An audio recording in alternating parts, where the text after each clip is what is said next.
And now one more time with a standing ovation, help me welcome to the pulpit the First Lady of the Republic of Kenya, Her Excellency Mama Rachel Ruto. Please keep clapping until she gets here. Thank you.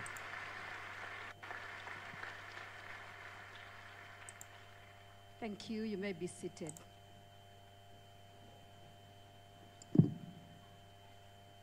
Your Excellency, Pastor Dorcas Rigathi, spouse to the Deputy President of the Republic of Kenya, my sister, Reverend Askofu Kiuna, your children, grandchildren, and the entire family of the late Bishop Allan Kiuna, Reverend Teresa Wairimo, founder, Faith Evangelistic Ministries, Fem Family Church present, the Jubilee Christian Church family present, members of the clergy present, the body of Christ, and fellow mourners, national government and county government leaders present.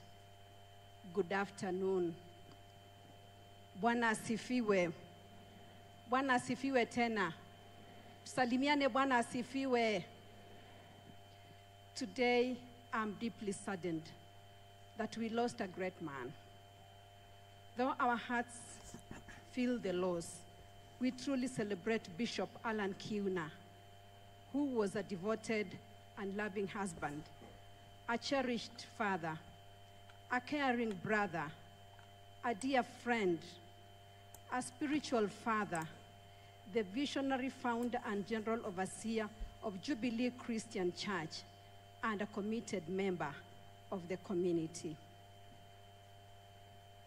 Receive most sincere condolences from the President, Dr. William Ruto, and my family.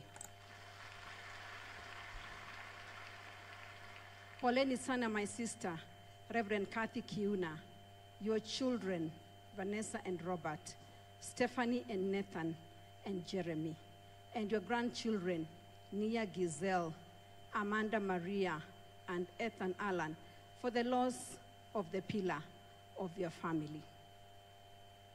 Pole sana to the JCC family for the loss of your spiritual father and friend.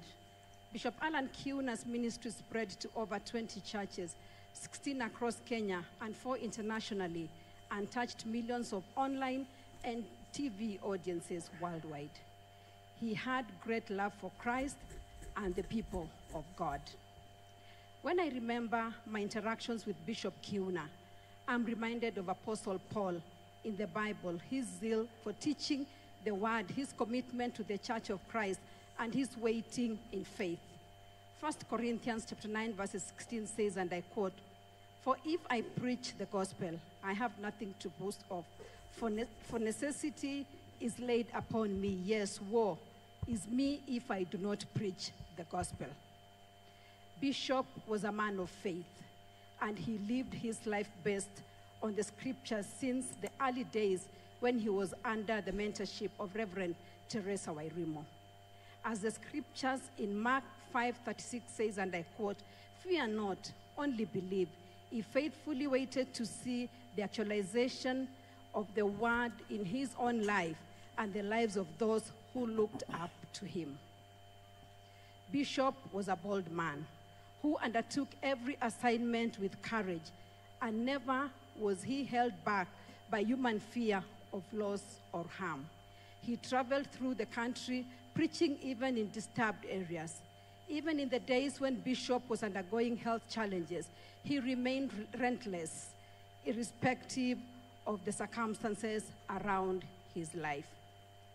Bishop was a pioneer who took tasks beyond his age and experience and delivered them to expectations. He did not shun tasks that had no precedent, but in faith, just as God asked Abraham in Genesis 12:1 to leave his country and go to the land God would show him, Bishop Kiuna left his comfort zone in many instances in obedience to God's commands and did so in humility. Ladies and gentlemen, Bishop Kiuna's input into the body of Christ and investment in our nation will always be remembered. The seeds he sowed will grow and become mighty trees that will be a source of life for many years to come. As Apostle Paul wrote in 1 Timothy chapter 4, verses 7, Bishop Kiuna has fought the good fight. He has finished the race, and he has kept the faith. As believers, we have hope that we will see our brother again. As our bishop rests, let us continue with the work he started and spread the good news to every corner of the world. Revelations 14:13 says, and I quote, "Then I heard a voice from heaven say, 'Write this, blessed are the dead who die in the Lord from now on. Yes, says the Spirit, they will rest from their labor, for their deeds will follow them.'" Again, my condolences to Bishop Allan Kiuna's family, the JCC family, and everyone he touched in one way or another. We are praying for you, Reverend Kathy Kiuna, and your family, and we love you. God bless you. Thank you. Thank you, First Lady of the Republic of Kenya, Mama Rachel Ruto.